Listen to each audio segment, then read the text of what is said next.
Hey guys, welcome back. Your friendly Canadian haunters here. We got another video tutorial for you today. This time we are going to make our haunted fountain. Hopefully you guys enjoy and learn a few things. So we're going to do a quick run through of the stuff we used. First we started off with an umbrella base and then filled it with cement. Figured that's going to be enough stabilization for the pole. Then you need a tube of ABS or PVC. ABS here in Canada is cheaper, so that's what we went with. It's a 1.5 inner diameter, roughly 2-inch diameter outside.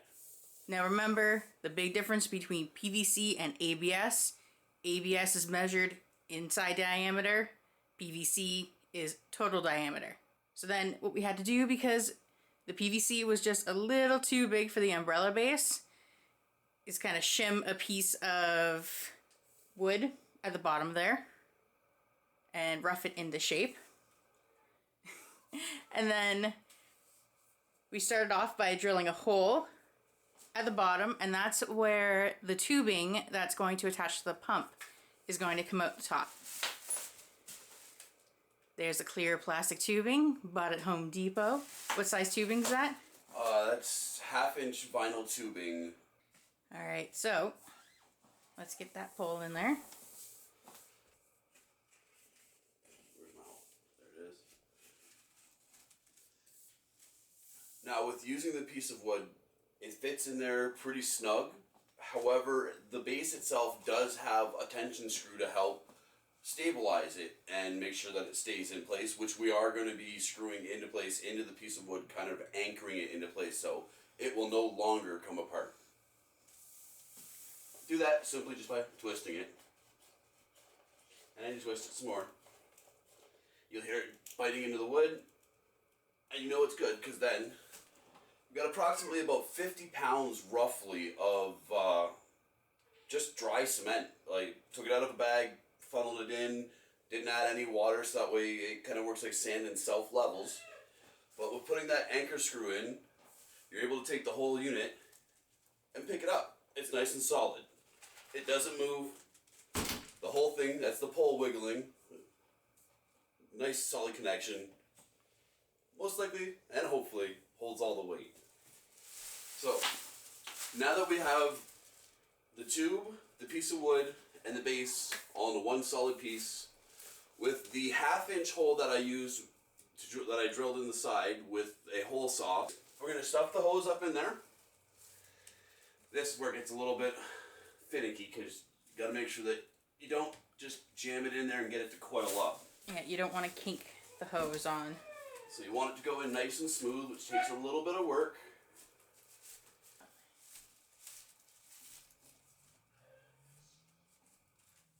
Alright, now when you have it done in right, it feeds in pretty smooth, pretty easy, and as you can see, well, you probably can't see yet, camera angle, it comes way out the top, lots of room, plenty of time to play with it. Now make sure you leave yourself a little extra tubing at the top before you cut it down. Don't cut your tubing down ahead of time until you get your pump where you want it in the pool. We actually got a baby pool for free from a wonderful person who is no longer using it. Free cycling is the best when you're a home haunter. And so we need to get that base in there, get the pump in there, get everything situated before we cut the tube. Do not skip that step. If you cut the tube too early, you cut it too short, you might not get the desired effect you were looking for. It's real simple. Measure twice, cut once. Alright, now how we did our design is we have the big pool base. We're going to have a small styrofoam column that's going to lead to a flower pot, which I'm going to cut up and distress a little bit to make it look more like a fountain basin. And we're going to do that with 3 different flower pots. And all we used is 1/2-inch white foam, rigid insulation foam, the cheapest stuff you can get. 1.5 inches, not 1/2 inch. Sorry. And then what we did was, once again, to fit the outside diameter of the tubing, took the hole saw out, Had to go from both sides because it doesn't quite get to the depth. Different sets will allow you to go to different depths.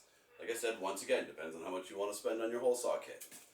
Anyways, so we cut the hole saw out, and then I had to notch a spot just for the tubing, so that way it doesn't kink the tubing, doesn't restrict the water flow, so that way we can maximize flow, and we can adjust that on the pump that we have. So, it's simple, over the top.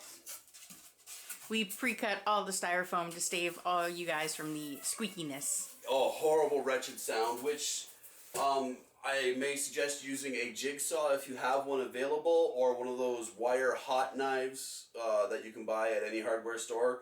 With us, simple hacksaw blade, a lot of squeaking, and a lot of white pellets everywhere. I'm still, days later, sweeping up little white pellets everywhere.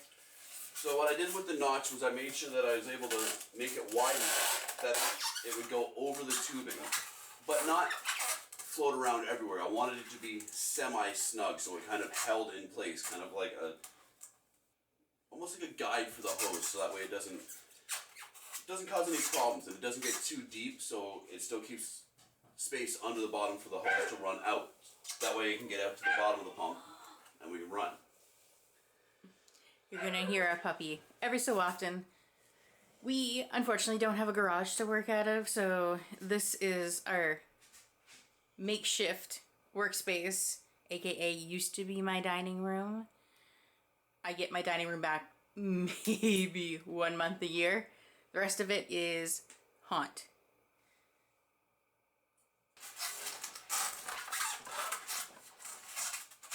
So now that we got our first piece of styrofoam down, yeah, you see it's a little wobbly. We'll fix that a little bit later when we show you how to mold and shape the spray foam, and the weight of just the other foam pieces and the pot sitting on it will once again hold it down. But in the meantime, we do have to use what we're using, Gorilla Glue. Gotta stick the foam together so that way it becomes one piece, not a bunch of different discs. So here we go. Not a whole lot, just enough. A little bit of this stuff goes a very long way. And I labeled all these discs ahead of time.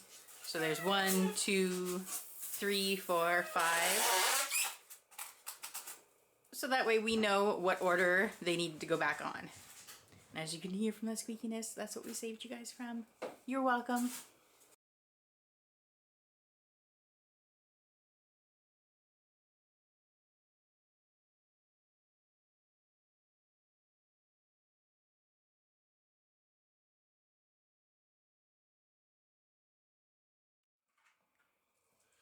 Alright, so now we've put the big pot on. I forgot to show you guys. Drill a hole once again using your hole saw kit, 2-inch diameter to fit the pole. Anyways, standard flower pot. Just pulled out the little insert thingy that was in it, carved the hole, and that's what we used. I used Gorilla Glue again, just to stick it down to the foam. That way it just stays. It's going to adhere better once you get all the spray foam and everything done, but that's how we started off. Now, we got this part done, but we need to raise the height of inside the pot. That way we don't have an excessive amount of weight or a chance of catastrophic failure. You want to do that as lightweight as possible, so we're going to be using spray foam. Now, thanks to a couple different YouTubers, we discovered that there is a specific trick, I guess you could call it a tip, on when you're doing dense amounts of spray foam. It kind of like if you're like molding it or something. Anyways, the point is you have to use pieces of paper towel that are wet, not soaking wet like dripping, but moisture, because from what I understand, the spray foam uses moisture to help cure. So if you want to cure this in a reasonable amount of time instead of waiting like months for it to completely cure and dry, a few strips of wet paper towels, and it will save you so much more headache time and allow everything to cure much nicer. Here we go. We're going to fill up the bottom of this up to our desired height. So we only have about that much, and I'll show you what I'm going to do right after I fill it up with spray foam.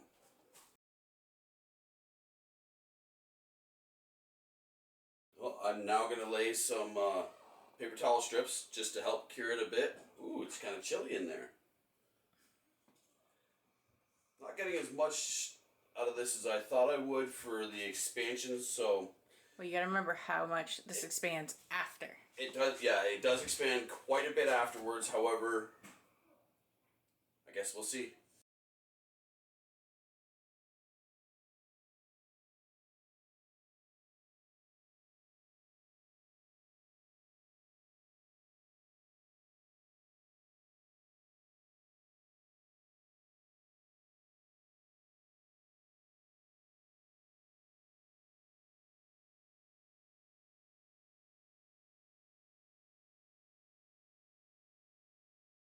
Now, what I did to help with leveling and, well, to help with leveling, use a level.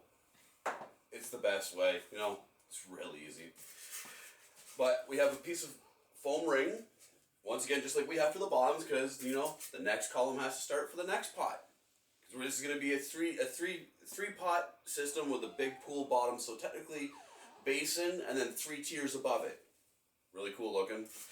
But we have to set something for us to set our base on, but we don't want to put too much weight because it will collapse it. So what I've done, if you see right here, you see how the pot has a little bit of a lip that goes inside. Cut the piece of wood just long enough to fit and sit on top of that lip, because that allows us to have our water level this high. With that, we sit this in, put this right over the top. It sits on the top. We stick that in place. There's still approximately that much space between the piece of wood and the piece of foam. Alright, so we got a piece of wood on either side of that, just to make sure that disc stays down flat.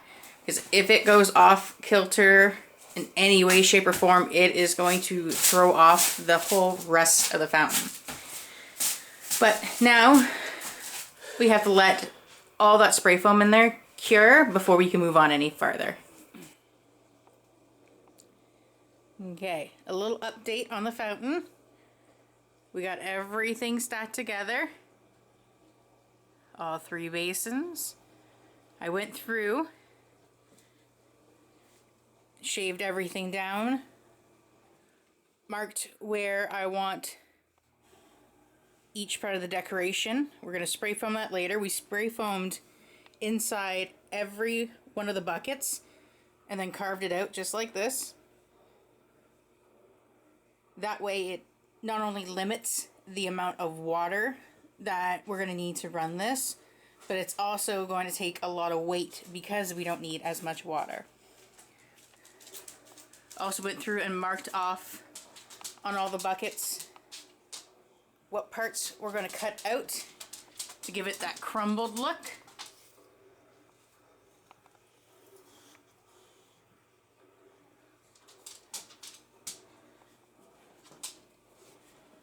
Did some more trimming down there as well. So what our next steps are going to be is cutting out these sections here, filling in the spaces in between here, and giving it that beveled look afterwards. And then filling out the spots on the base there. And then it's going to be time to paint this guy up and start working on the base. Alright guys, we're finally at the step of painting the middle column of the fountain. We've gotten all the foam carving done. We've silicone caulked around the base of all the planters just to make sure we get that watertight seal around there. And I've done a little bit of foam around the lips of each of the planters just to give it a little bit more rigidity and a thicker overall look once everything's painted. So here goes. We're getting excited.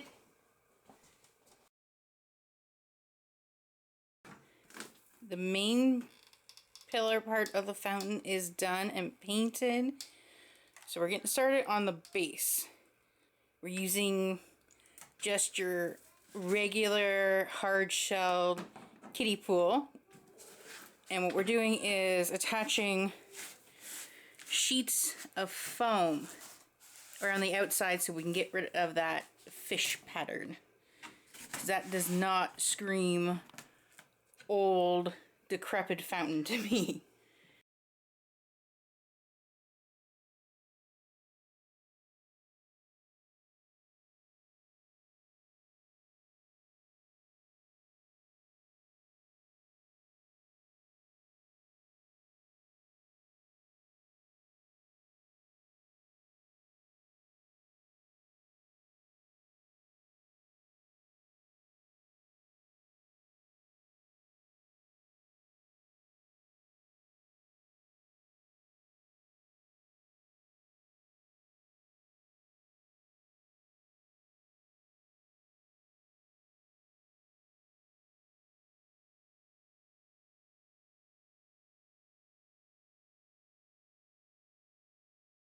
Alright, now that we got the black foam all attached on the bottom there, we're now putting the pool noodles on the rim to not just thicken them aesthetically, but to add a little bit more support over the whole edge. What we did was took your standard regular pool noodle, and well, to make it fit on there, I cut a line and then just opened up the pool noodle, split it in half, tried to get it to go on, didn't work, tried gluing it, and it just popped the glue right off everything. So that didn't work, so I went for step 2 and created what, because I got an orange noodle, I call them my carrot strips. And I cut a whole chunk right out of the noodle, like a whole wedge, so that way it has more room to move around.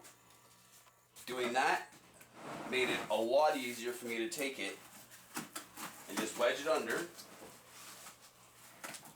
and then put the top roughly to where I want it.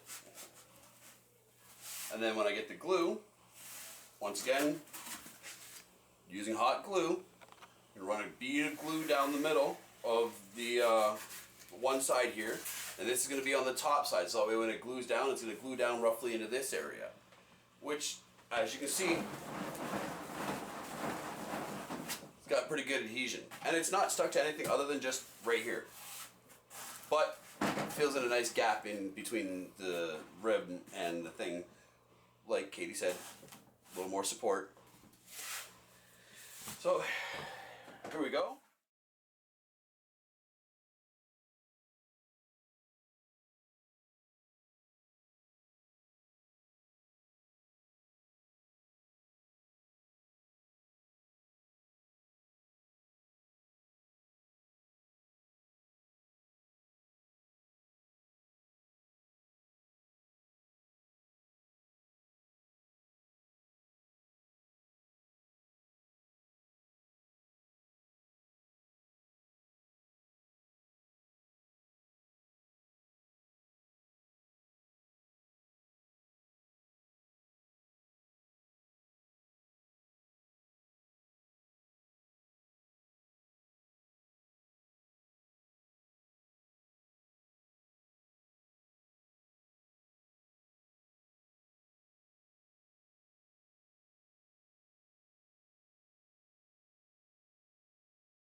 There it is with the finished pool noodles and the foam sheeting on the sides.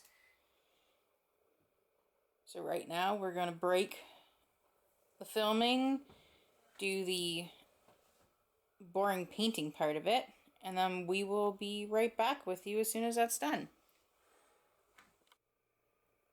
Okay, we are finally at finished product. So we got everything painted, did our detail work on the base of the fountain. We added some moss.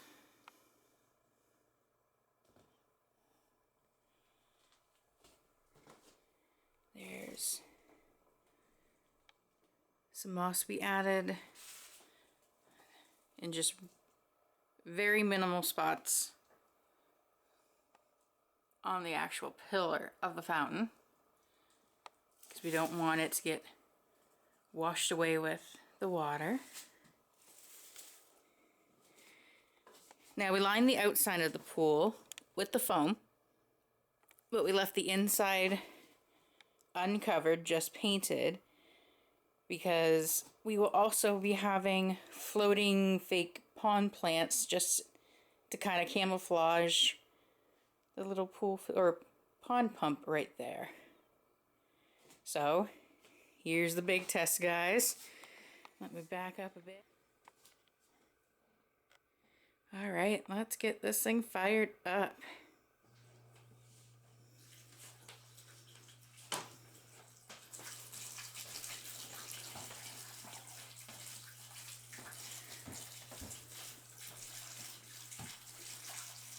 See, now this is when you get to dial in. There we go. The pond pump we got comes with a couple different speeds to it.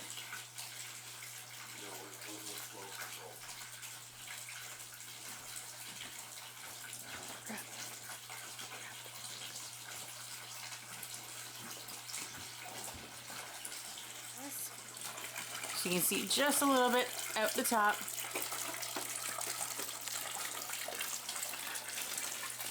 The area it flows out there. I'll need you to hold that. Down to that one. Out this one. And then down the base. I'll make sure I add a list of all the materials we used for you guys and where we got them in either the description or at the end of the video. If you have any questions, feel free to leave a comment. We'll answer them to the best of our abilities. And I can't wait to get more tutorials up for you guys.